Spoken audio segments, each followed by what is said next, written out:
आप एक जॉब का इंटरव्यू के लिए कॉल रिसीव करते हैं। सामने वाला पूछता है, mister X, we are having an opening for you, are you interested in this job? और आपका पहला रिप्लाई क्या होता है? जी हाँ, ये आपका पहला रिप्लाई है जो आपको मेक या ब्रेक बना करके देता है। दोस्तों, मैं हूं संजीव शाही, एक मोटिवेशनल स्पीकर और लाइफ कोच। अगर अभी तक आपने हमारे चैनल को सब्सक्राइब नहीं किया है तो कृपया आप मेरे चैनल को सब्सक्राइब कर दें। तो दोस्तों, ज़्यादातर केसों में यह देखा जाता है कि जब हमें जॉब के लिए एक कॉल आता है तो हम इतने डिस्पैरेट होते हैं वहाँ पे कि हम जॉब समझने की कोशिश नहीं करते हैं। हमारा प्रोफाइल क्या रहेगा हम समझने की कोशिश नहीं करते हैं। कंपनी क्या कर रही है और इसका फ्यूचर प्लान क्या है वह समझने की कोशिश नहीं करते हैं। हम पहला क्वेश्चन क्या पूछते हैं? सर या मैडम, मेरी सैलरी कितनी होगी? और जो आदमी सामने बैठा हुआ है वह यह सोचना शुरू करता है कि जब इस आदमी को जॉब प्रोफाइल पता नहीं है, क्या करेगा मुझे पता नहीं है, और हमने एक दूसरे को देखा भी नहीं है, हमने एक दूसरे को जज नहीं किया है, तो मैं किस बेसिस पे इसका सैलरी डिसाइड करूं?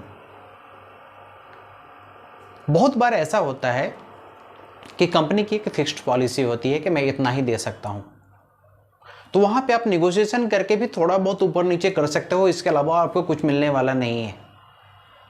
दूसरा केस वहां होता है जब वह सिचुएशनल केस होता है कि कंपनी एक ब्रैकेट लेकर के बैठती है कि मिनिमम मैं इतना दे सकता हूं, मैक्सिमम मैं इतना दे सकता हूं, और मुझे इसके बीच में फिटमेंट बैठाने का है।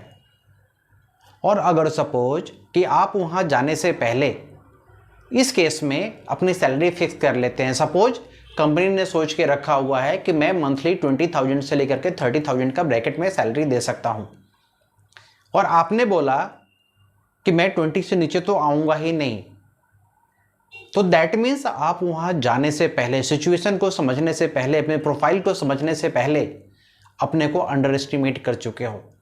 कंपनी शायद आपको 30 दे सकती थी, 25 दे सकती थी, लेकिन अब आपको अपने आप को 20 में ही फिक्स करना पड़ेगा। आपके पास सेकंड ऑप्शन नहीं रह जाती है। दूसरा, मैक्सिमम चांसेस इस बात के हैं कि आपको वह कंपनी इंटरव्यू के लिए नहीं बुलाएगी, क्योंकि आप कल को क्या करोगे इसका कुछ किसी को पता नहीं है। आपके लिए जिंदगी का एक ही मोटो है कि मुझे पैसा कितना मिलेगा। और दोस्तों, लाइफ में आप एक चीज याद रखना कि अगर आप पैसे के पीछे भागोगे तो पोजीशन नहीं मिलेगी, और पोजीशन के पीछे भागोगे तो पैसा आपके पीछे भागता हुआ आएगा। जो लोग अपने करियर के शुरुआती दिनों में पैसे के पीछे भागते हैं वह 10 साल 12 साल जॉब करने के बाद में उनकी लाइफ स्टेगनेंट हो जाती है, क्योंकि उनके लाइफ में पोजीशन की वैल्यू थी ही नहीं, उनके लाइफ में पैसे की वैल्यू थी।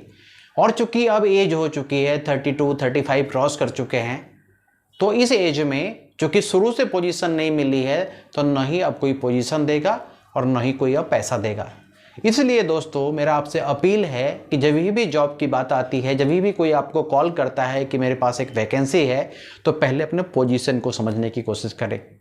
आपका जॉब डिस्क्रिप्शन क्या है उसको अच्छी तरीके से समझने की कोशिश करें, और जब अगर यह आपके माइंड में जो आपने प्लान किया हुआ है कि मैं यह काम कर सकता हूँ, मैं इसके लिए फिट हूँ, उसके साथ में फिट बैठता है, तो उसके ऊपर कॉल लें और उसके बाद ही सैलरी का डिसीजन करें। आज के लिए इतना ही।